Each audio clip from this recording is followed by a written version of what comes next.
Alright, what's going on YouTube? Steel Orange back at you again today, and today, I know it's been a long time coming, but we're finally going to be doing my Season 4 Conquest Jungle Guide. I did one of these for Season 3, got a lot of views, people seem to really like it, a lot of people said that it was really helpful, so I wanted to do a new one for Season 4, because obviously a lot of things have changed a lot. On that note, by the way, don't watch my Season 3 Jungle Guide anymore. It's not accurate. Well, the second half is accurate still, but the first half is completely inaccurate. Don't do anything that says. It doesn't apply anymore because Season 4 is so incredibly different. So, with that in mind, just watch this video. I'm going to recreate the second half of the Season 3 video in this anyway, so everything that you need to know about the Season 4 Jungle is going to be in this video right here. So just watch this, don't watch the other one. Okay, with that out of the way, yeah, this is my Season 4 Jungle Guide. It took a long time to get out, one, because I wanted to make sure I played enough of Season 4 to really have a good grasp on the season and just understand how everything's working out so I can give you guys an accurate guide.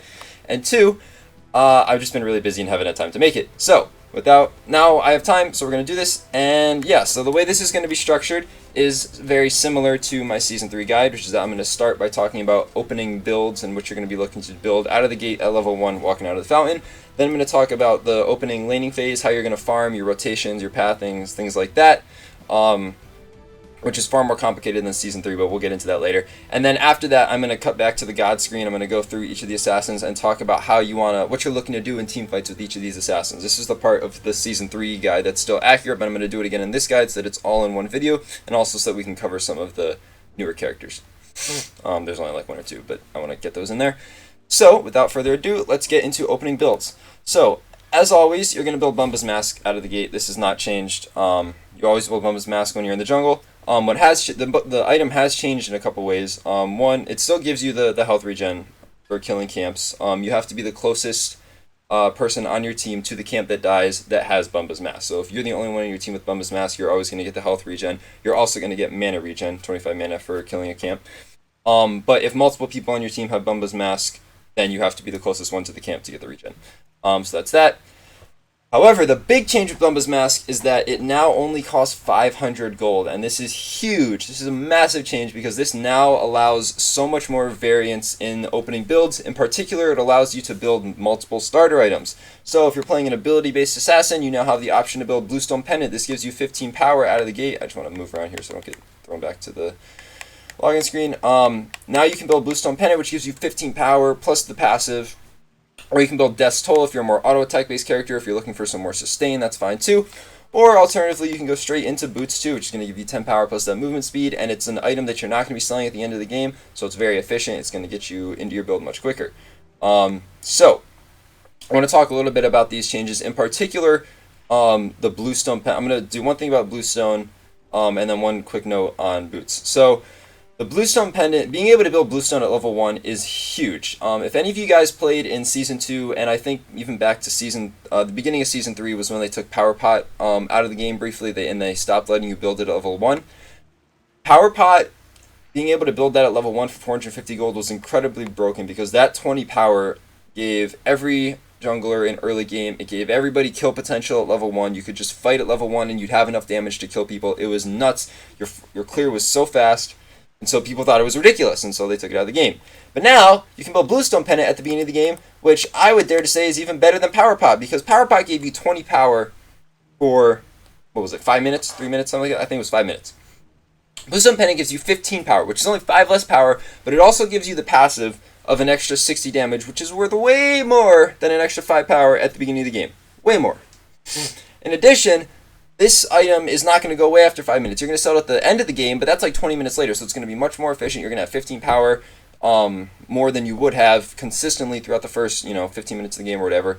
And you can just, everybody can just kill everyone at the beginning of the game. So you can be aggressive, you can clear super fast, and, some gods that previously were struggling to get kills or to have pressure in the early game can now have pressure. For example, Humbats has can now at level 2 stack this twice. He can fight early on in the game. He doesn't necessarily, he's not the best character until he gets to level 5, which has always been the case, but he can fight before level 5 now. That's huge. Serket can one-shot people at level 2. Serket can fight anybody at level 2. Characters that traditionally had a good early game, like Thanatos or Awilix, or I can't think of another, like Thor maybe, they're now like just eliminating people at level 2, at level 3. I mean, they're doing insane amounts of damage, so you can do tons of damage, clear super fast. So it's a much more aggressive style of play early on. So that's one big change. The other thing that I want to mention about boots 2 is that on Mercury, it's very, very useful to build boots 2 right out of the gate because that gives you 10 power and 12 movement speed, and the 12 movement speed translates into another 11 power, I believe, for Mercury. So you're walking out of the gate with 21 power, which is insane. And the 12 movement speed, and you're not selling that in. So that's a great option for Mercury. Just wanted to throw that in there real quick. But yeah, so that's what you're looking at with the opening builds. I'm going to now sell this for boots so I can move around faster. So now I'm going to talk about the actual opening to the game. So the second biggest, or actually this is the biggest change I think of Season 4 that Hi-Rez made by far, is that they adjusted the spawn timers at the beginning of the game for jungle buffs. So previously jungle buffs spawned at the end of Season 3, I think at 5 seconds into the game, right? It's been so long I can't even remember now, but I think it was 5 seconds into the game. So you could clear a jungle buff or even 2 jungle buffs and get to lane by the time the creeps met and not miss any creeps. Sometimes you miss 1 or 2, but it wouldn't be a big deal, right? Now jungle buffs don't spawn until the creeps meet in mid lane, which means that if you start at a jungle buff, you're going to be losing out on a lot of experience, which means that nobody starts at jungle buffs anymore. Everybody's starting in a lane. This is huge change, huge change. And what this means now is essentially that early game lane pressure is exponentially more important than it was in Season 3. And Season 3 was a very early game meta. You wanted early game pressure, and you could just snowball the game, right? Well, multiply the importance of that early game pressure in Season 3 by 1,000,000, and that's what you have in Season 4. Because what happens in Season 4 now is, since you're starting in lane, if you get lane pressure, now your entire jungle is available, and the enemy's entire jungle is available. Every buff is up. So if you get strong lane pressure in multiple lanes in the beginning of the game, you can just invade the other team's entire jungle, take all their experience, get a huge lead, and just win the game, right? It's insane.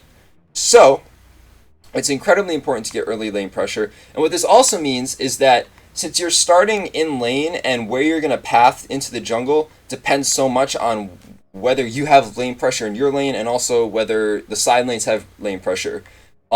Since it's going to vary so much based on all these different factors, there's not one jungle path that I can tell you where, like, you're going to start here, then you're going to go to blue buff, then you're going to come to mid camp, do this, then you're going to clear the mid wave, then you're going to go to the other mid camp, then you're going to go to mid wave, then you're going to go to back camp. Does this sound familiar? This was the Season 3 path, right? You go here, then you go there, then you go there, then you go there, then you go there, then you gank, then you go here, then you go there, right? It's very structured. You knew what you were going to do at the beginning of the game. That doesn't work like that in Season 4 anymore. And so there aren't even specific jungle paths that I can necessarily give you. I could do a video on that, but it would be a 2-hour long video and I wouldn't cover everything, right? So instead what I'm going to do is I'm going to talk about your mindset of what you want to try to do at the beginning of the game, and then what you're going to have to do is assess the situation at hand, which is going to be different from game to game, and even from wave to wave, it's going to be different. Every wave, when you finish clearing the wave, you have to assess your minimap, look at what farm is available, where you have pressure in different lanes, and look at what you can do, what options you have, right?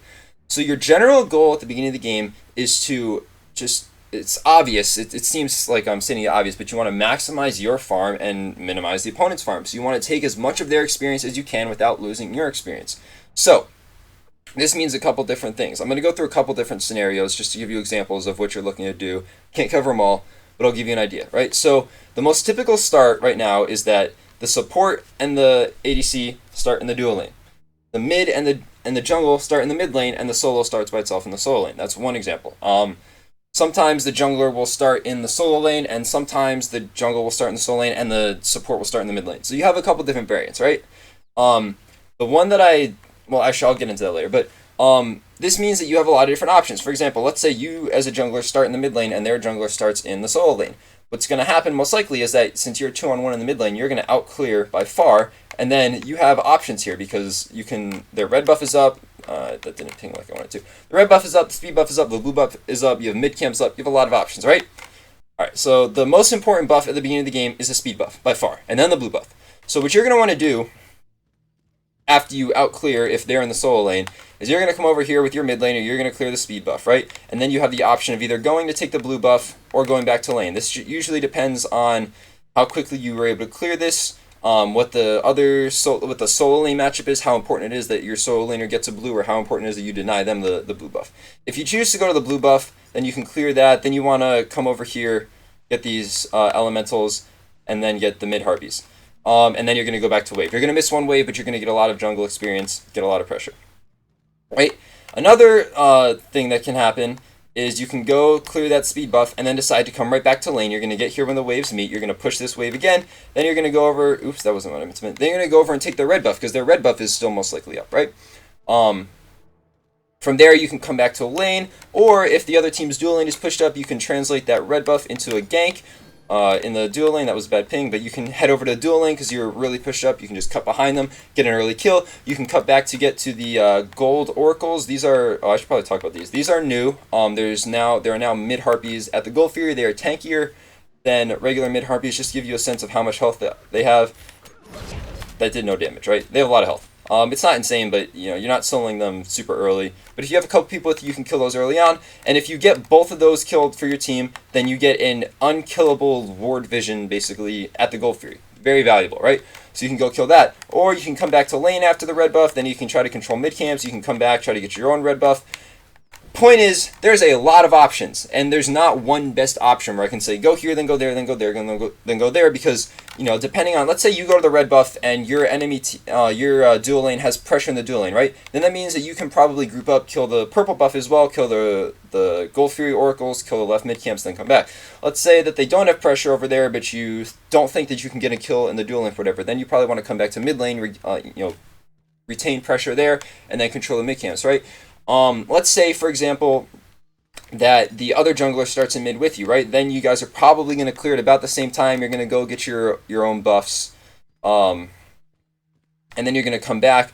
Sometimes you might get back to lane at the same time, and then you're going to clear again. You can go to mid camps or to the red buff. Sometimes you might clear a little bit ahead of the other team, but not so fast that you can invade their buff. So you're going to go get yours, but you're going to clear those faster, get back to lane, clear this one even faster because you got back first, and then you're going to have so much pressure that you can translate that into an invade. So there's a lot of options. As it's becoming clear, obviously I can't tell you go here, then go there, then go there. But the general idea here is you want to invade as many buffs as you can, get as much control of neutral experience as you can, so namely the mid camps, the fire creeps, and the gold harpies. You want to get as much control of those as you can. You want to try to defend your own buffs, and you just basically want to look at what farm is on the map, what is available after each wave, and just pick the most important target that you think you can get to based on the pressure that you have in different lanes, and go and try and take that buff. Again, I know this isn't as structured of a guide as it was from Season 3, but that's because Season 4 just isn't as structured. So this is the best advice I can give you, and it's going to take some practice. It takes some more intuition, some more understanding of the game, which only comes with time and practice, so it's not something that I can just give to you. Which I kind of like because it rewards people that really understand the game and can adapt on the fly to different situations. I think it's a good element for the game to have. Not everybody agrees with me on that, but that's what I think. So with that said, that's your general goal going into the laning phase as a jungler, is just get yourself ahead, just control the jungle, and try to have control of the important buffs. Try to keep the enemy out of your jungle. Try to be in their jungle. It's complex. There's lots of, everybody's all over the place. You're gonna have their jungler over here while you're up here, and your solo laner's up here, and their solo laner's over here, and your dual lane is doing these, and their dual lane is over here, right? Like, everybody's gonna be all over the map. It's chaotic. It's super fun. I love it. Couple things that I do want to talk about, though, that are a little more structured about the different starts, like starting in mid versus solo, right? So, the most, out of the 3 lanes to control, like to get pressure in, the most important is the mid lane, all right? You want to have somebody in mid lane. One of the starts that I see people doing, including very good players that I just do not like, not that I don't like the players, I don't like this start, is that they have solo, support and hunter in the dual lane, and jungle and solo in the solo lane, and they have only their mid in the mid lane, which basically means they're giving up pressure in the mid lane. This is a terrible, terrible, terrible idea. And this is why, right? If you start in the mid lane, with your jungle starts in the mid lane, and their jungle starts in the solo lane, right? Then, in a sense, what's going to happen is you're going to get pressure over here and invade these buffs, right? And they're going to get pressure over here and invade these buffs, right? So it seems like it's an even trade. That's not the case, and the reason is that and Polar Bear Mike did a video on this, and I'm pulling from this, so if you think I'm stealing from him, it's because I am, so shout out to him. He articulated this perfectly, why it's so important to have control of the mid lane. Notice that the path from the mid Phoenix to the middle of the mid lane is shorter than the path from either of the side Phoenixes to the middle of the side lanes, right? So that and the minions move in the same speed and spawn at the same time in each of those lanes. So what that means is that the minions in the mid lane end up getting to where you can attack them and to the middle of the lane 5 seconds earlier than that happens in either of the side lanes. Which means that if you clear at the same speed in the mid lane that they do in the solo lane, you're going to be done clearing 5 seconds faster, which means that you can go and everything that you can do in their jungle, and everything that they can do in your jungle, you're going to do it 5 seconds faster by starting in the mid lane. This is huge. This means that not only if you both go and invade these buffs, you're going to get to these mid camps first, and you're going to get those, and you're going to get these first, right? So they're losing XP. It also means that, let's say, for example, that you clear particularly fast in the mid lane, and they clear in the solo lane, and they go to take your blue buff, right? You're going to go and, let's say you go and take your own speed buff instead, right? You're going to get to this roughly 5 seconds faster than they're going to get to their blue buff, right? Which means that you're going to clear this 5 seconds faster, roughly, than they're going to clear their blue buff, right? Now let me do some timing here. 1, 2, 3, less than 5 seconds, basically, to get to that blue buff. So you have a chance of clearing this speed buff, coming over here, while they've already used their abilities on the camp, and potentially stealing this blue buff, and then you get more XP. They haven't hit level 2, and also, you have 2-on-2 right here, right? But your third character is right here around the corner, right? So this becomes a 3-on-2 real fast, and their third character is over here. They're not getting there, right? So you're going to have a 3-on-2 with the blue buff. So, point is, starting in the solo lane to give up pressure in the mid lane is not a good idea. If you do really want pressure in the solo lane because you value that blue buff because of the matchup or whatever, one option is to have the jungler start in the solo lane and have the support start in the mid lane. That way you're not giving up that pressure in the mid lane. That's an option. But I don't like the option where you leave the mid lane alone. So those are my thoughts on the different options of starting in different places.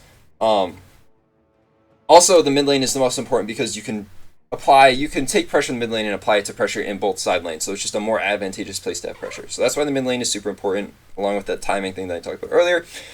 And yeah, so that's kind of all I have for the laning phase of Season 4. Again, I know it's really complex. I know I didn't give you guys a super structured, concrete thing. Like, this is what you're going to do. It's more of a concept. So it's not going to be as easy to adjust to. But that's the way the season is right now. And so that's something that you have to learn. And I think that for newer players, even if you're struggling with this is actually a good thing because it forces you to really understand why you're making the decisions that you're making and adapt on the fly. You're not just following a set recipe of go to this place and that place and that place and not really understanding why you're doing it. It's forcing you to understand how to make individual decisions on how to farm effectively, because if you're falling behind every game because the other jungler understands how to farm more effectively than you and understands how to prioritize which buffs and which parts of the map, it's going to force you to learn. So I think this is good. It's going to help a lot of people get a lot better. So yeah, that's basically my spiel on the laning phase of Season 4. And now we're going to go back to the god screen and talk about team fighting and the different gods. So basically the way this is going to work is I'm going to go through all the assassins and a couple other non-assassin gods that get played in the jungle and just give a brief overview on what your goal is with each one of them in the team fighting phase. Or with a couple of them, how you need to play the early game to prepare for a strong team fighting phase.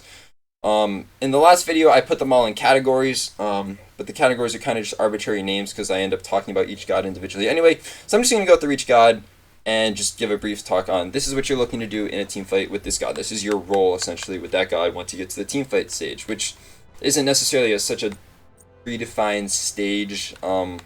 Like, you team fight really early on, but just once you get into team fights, whether that happens at 6 minutes, 2 minutes, or 25 minutes, right? This is what you're looking to do in team fights with these gods. So, I'm going to start with the assassins, and then I'll go to a couple other non-assassin gods. So, to start, Arachne. Arachne is a unique character in the fact that she is her late game is super reliant on her early game. Meaning that her late game is only strong if she gets off to an early start. She doesn't scale the best into the late game, and she's very auto-attack based, which means that she needs to be far enough ahead that she can take some of the punishment that's thrown her way and survive in team fights long enough to get kills. She is very bursty, she has a lot of damage, and she's great at small early engagements like 1v1, 2v2 engagements where she can get her damage off, she can heal, and she's very good at just, boxing opponents, meaning just auto-attacking them, and if they're, just going like head-to-head, imagine a boxing match. She's very good at that. She'll win those. When you get into massive team fights, she can be hurt a lot by crowd control because she doesn't have the greatest mobility. She doesn't have the greatest lockdown. I mean, she has a slow, she has a stun. but she can be interrupted a lot. It just doesn't have the absolute best mobility. So it's very important with Arachne that you fight early and get early kills, farm well early to get ahead, and that way you can snowball into the late game. What I mean by that is that, imagine a little snowball rolling down a hill. It gets bigger and bigger and bigger until it gets out of control, right? That's your idea. You start small, but you get early kills, you get bigger and bigger and bigger until you're out of control and you can do whatever you want in team fights, right? That's your goal with Arachne. If you're picking Arachne, that is the goal. If you're not able to manage that, in the early game, then your team fights in the late game are going to be very awkward because it's going to be hard for you to really get into the team fights and do the damage that you want without dying really quickly. So, if you run into that situation, then you want to look into either buying some defense or you're really just looking for stragglers at the edge of team fights after your team has initiated and created some chaos, that you can pick some people off. But your real goal with Arachne in team fights is to win those team fights before the team fights happen by getting really, really ahead. That's how you play Arachne. Okay, Awilix. Awilix kind of fits into the category of single target burst characters. Like, her goal is to, for lack of a better term, be an assassin. I think I said that word for word in my Season 3 video. But yeah, be an assassin. Meaning that you sneak around the edges of the fight, you jump in on a squishy character, a high priority like a mage or a hunter, somebody that's really squishy and does a lot of damage, and you blow them up really fast and then get out of there. Like, just get in, kill them, get out. It's an assassin, right? And there are several assassins that are going to fall into this category, and I'll refer back to this concept over and over and over again for those assassins. And so Awilix is one of these assassins. It's great to buy Blink on her so that she can get in quick, dump her damage out on one character, and then get out. If you're really, really fed, if you're really ahead, then sometimes you can stay in the fight and, auto attacks people, just chain some kills together. But in general, you're looking to find that one squishy character that's out of position. Either they're out of position, you can get on top of them and kill them, or you wait until the fight has initiated and some of the peel abilities have been used, some of the crowd control abilities have been used, and then you can get into the backline more freely and clean up, right? That's kind of your idea, is get in the backline, kill the squishy characters, get out. However, Awilix has one unique quality, is the word I'm looking for, that some other single target burst characters don't have, is that Awilix doesn't necessarily have to get into the backline to kill the squishy character. She also has the ability to pull the squishy characters out of the backline, or really anybody, just pull them out of position to your team, right? Because of her ultimate. So if she hits the knockup, or if you have somebody else in your team that has a knockup, then you can also use Awilix as the character that you use to isolate a particular target from the rest of their team, and then your team can gang and kill them. So that's sort of a second role that she has in the team fight, is isolating those important targets from the other team. Bakasura. Okay, first thing about Bakasura, he's bad, so you probably don't want to play him. At least at a high enough level. If at lower levels, you can get away with it because people don't really understand how to punish him. He's kind of like Arachne in that he has to get really, really fed early game. Well, not fed, but he has to get to his late game to really have an effect. He's an auto attack based character that does well with lots of attack speed and auto attack damage. But that requires items. It requires him to get to the late game. Which means he has to farm really well in the early game, but his early game is really bad. He can't fight, and his farm is not the best. He doesn't have great jungle clear. He does have his eat minion, which is nice, but his jungle clear in general is still not very good, and he just has no pressure anywhere on the map, so he's tough to play in this meta. That said, if you like Bakasura, you can play him, and your goal is basically to just kind of hide in the early game until like 20 minutes, and then you're going to get really, really fed. You're gonna get to level 20, or you're gonna get all your items, and then your goal is to basically look for wait for a time where some of those peel abilities. This is gonna be a theme with a lot of them. Wait till the peel abilities are down. Peel meaning, I don't think I talked about peel. Peel means any ability that you use or anything that you do to save one of your teammates from dying, right? So, for example, if you try to kill someone and the Geb on the other team puts a shield around them, that's peel. If the Ymir on the other team freezes you to stop him from doing damage, that's peeling, right? That's what I mean by peel. Sorry, I didn't say that earlier. Wait till some of those abilities are down. Wait till you can get into the fight and actually do your damage without immediately being interrupted. And you just want to look for a grouping of characters. You're going to ult them and just go ham, right? You're basically going to hold right trigger and just auto attack everybody. He's one of the more high sustained damage targets, meaning that he can continually output damage with his auto attacks. And so he's looking to get those multi kills. He's looking to clean up. Once the team fight initiates, he's cleaning up the backline. He's killing everybody and just getting all the kills, right? That's what Bakasura does. Bastet. Okay, so a recent patch to Bastet that's changed her a little bit is that pets no longer remove the backdoor protections on towers. So if you don't know, towers have protections on them. And the level of protection that they have is less if there are minions inside the radius of the tower, like your own minions, right? That removes some of the protections of that tower. If they're not there, then the tower has increased protections, and so it's really hard to just walk into a tower by yourself and kill it.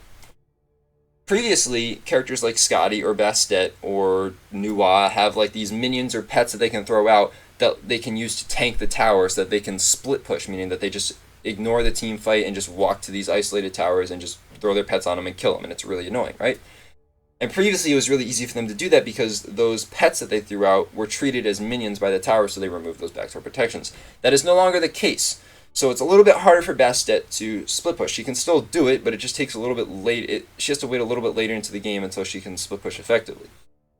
That said, split pushing isn't even team fighting, so that's not what I'm here to talk about. You can still split push if you want, but a lot of people put Bastet into a very narrow category of you have to split push with this god. I don't think that that's true.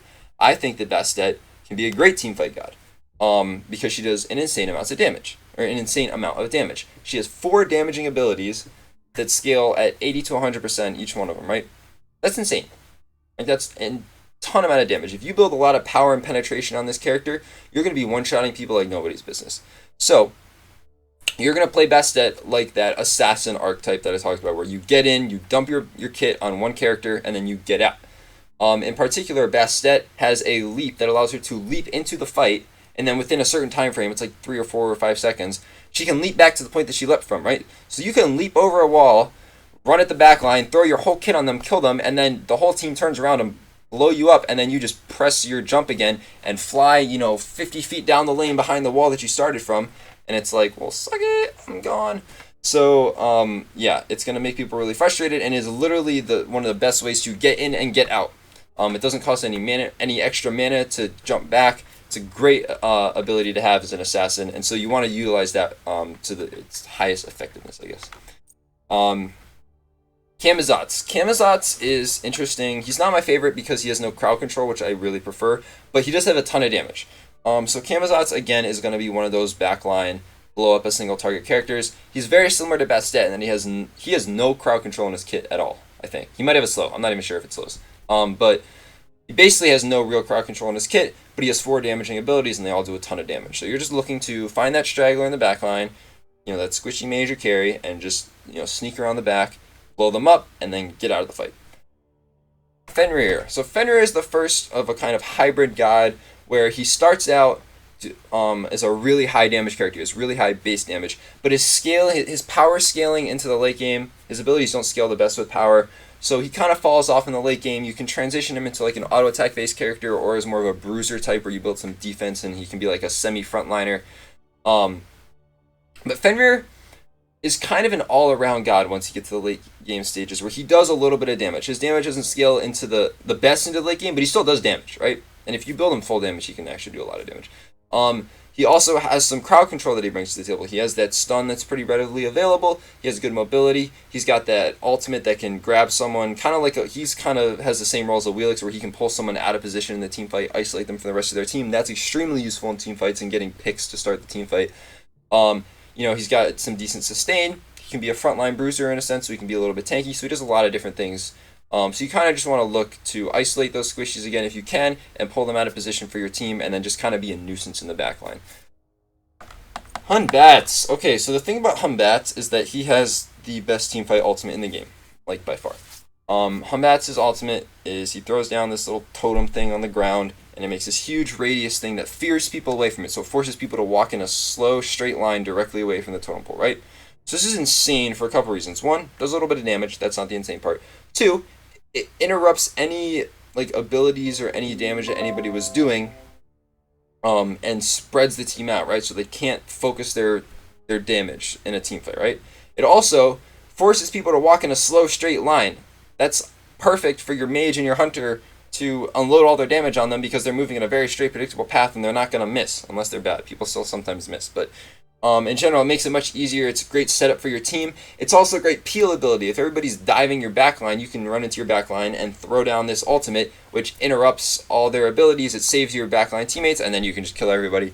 It's a crazy ultimate. So you're looking to, with Hunbats, find that moment when you can blink on top of someone, or not on top of one person, but usually on top of as many people as you can. You just get a whole grouped up group of the other team and just ult all of them and then just win the team fight with that, right? Then you just want to do as much damage to the whole team as you can. Your team is hopefully going to follow up. You want to do this when your team is in position to follow up. If you just do this by yourself, they're just going to turn around and kill you after it's over. But assuming your team is in position, you just ult the whole team and you kill everybody. It's great. All right, Kali. Kali kind of plays like Bakasura.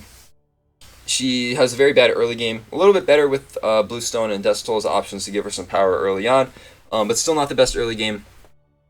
She's looking to get to the late game. She's a very auto attack based character. She is a hyper carry, meaning that she gets her auto attacks online and then she just gets multi kills upon multi kills at the end of the game, and she carries the damage for the team. She does insane amounts of damage at the end game, but she needs to get there. So your goal with Kali, kind of similar to Bakasura, is you kind of just hide for the first 20 minutes of the game and farm and just try to get the other team to forget that you exist.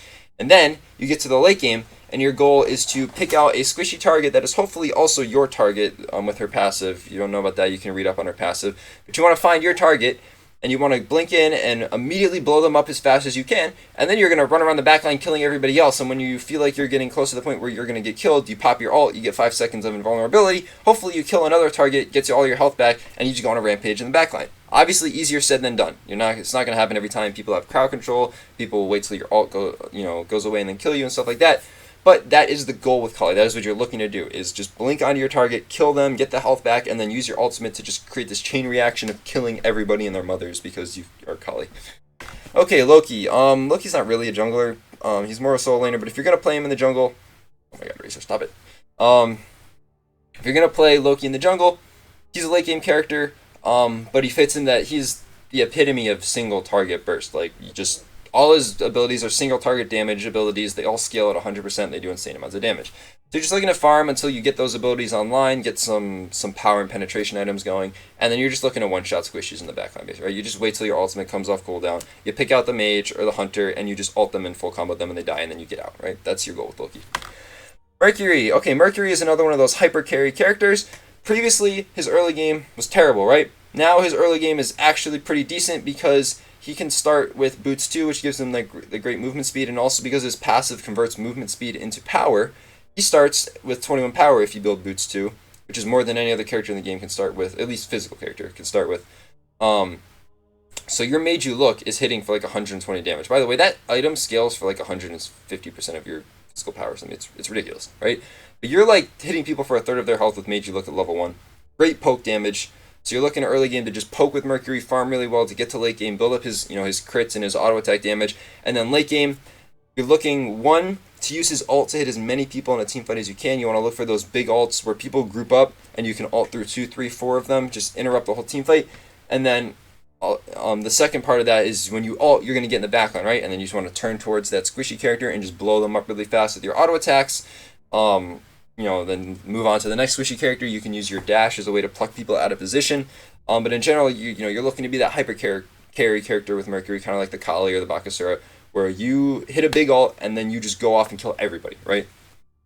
So that's Mercury. Naja. Naja is another single target burst character, but not in the sense that she has to do it by herself. One of the great things about Naja is that when she ults somebody, she brings them up into the air. You can hear the audio cue, so you know exactly when Naja is going to come down and exactly where she's going to come down with the enemy target, right? Which is insanely good setup for the rest of your team. So if you have a Scylla on your team, a Ra, a Thoth, a Kukulkan, any of these characters that have really powerful ultimates that are kind of difficult to hit, Naja is great for setting up those kills because she can ult a character that's at full health, right? Just ult them straight away, and they're going to come down with 60% of their health left, and then your mage is just going to blow them up, right? Because they know exactly where their character is going to be. So this is a great character for getting picks and just eliminating those high priority targets in a team fight. That's what you're looking to do. You're looking to either blink into the back line and ult someone, or stash somebody and ult them, and just eliminate that target.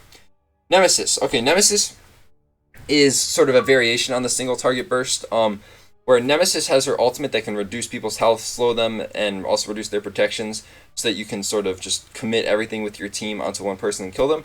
But the difference with Nemesis is that she's not limited necessarily to blowing up the squishy characters, right? Because since her ultimate reduces characters' protections by 50%, you can, and actually steals those protections so that she gets them. Sometimes it can be advantageous for Nemesis to use her ultimate on a tanky frontliner to eliminate them from the team fight, and then she has their protection, so she can go in and stay in the fight as more of a frontliner for a few seconds and absorb some of that damage, do some more damage.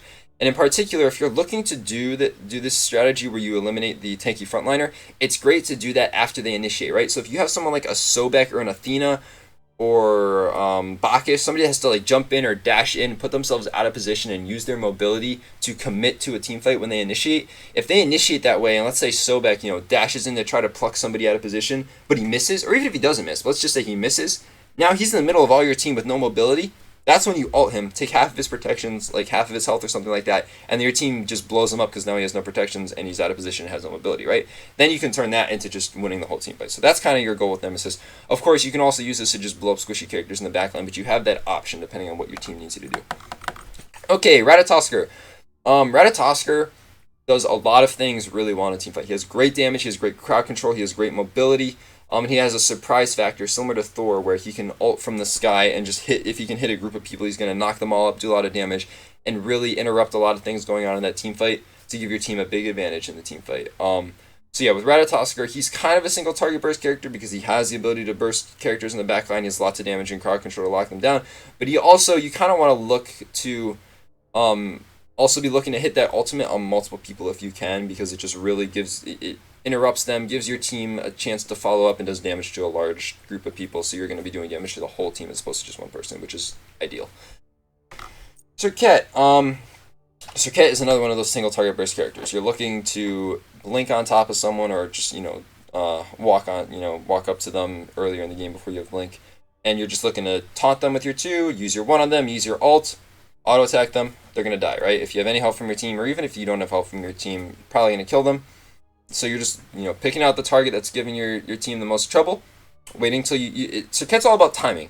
You want to wait for that moment when the character is a little bit out of position or straggling a little too far behind their team in the back line, or their team is preoccupied or something like that, and just blink in or just get on top of that character, blow them up with her kit, and then get out, right? Typical assassin. Susano. Susano is another one of those characters that does a lot of things really well. He has great crowd control to set kills up in a team fight. With that pull, he can group people up and set up for his team. He has great damage with his 1, his 3, his ultimate all do great damage. He has insane mobility. He has multiple mobility mechanics in his kit and allow him to jump all over the map super fast.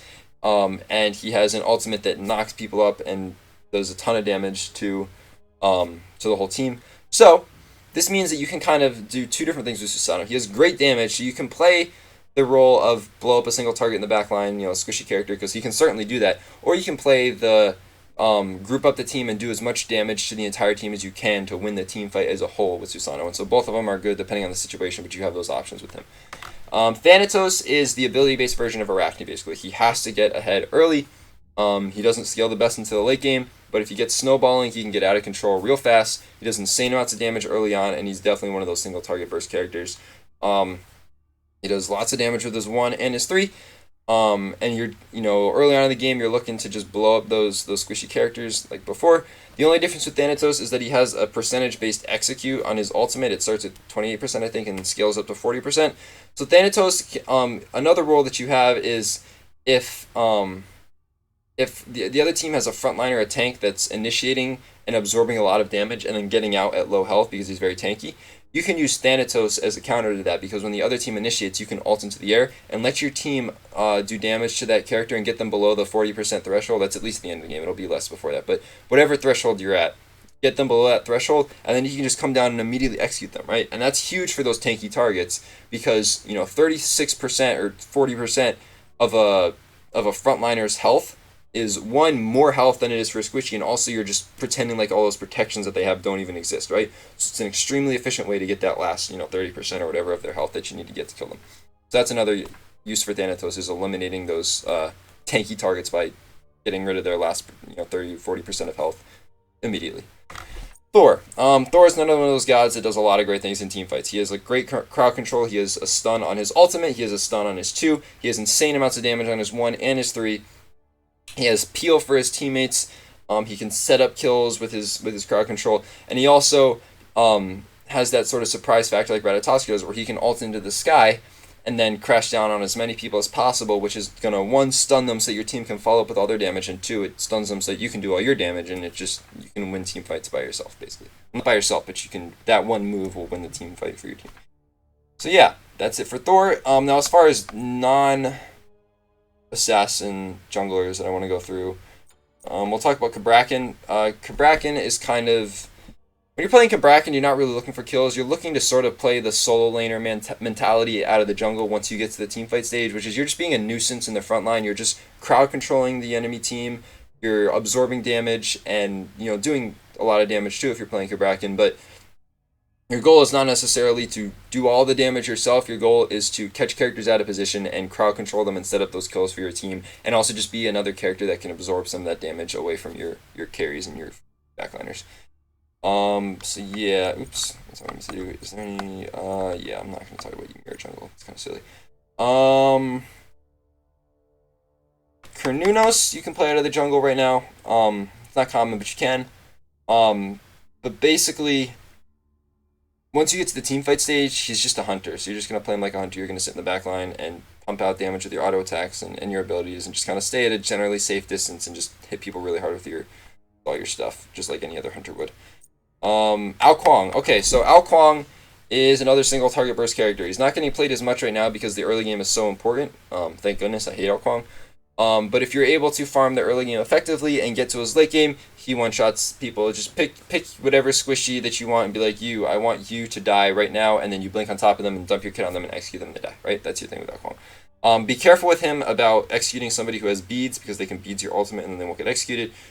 Same thing with Aegis, but in general, like the late game, you don't even need the execute. Like you just like 3 of them and auto attack them, they die, right? So he does a lot of damage. You just blow people up with him.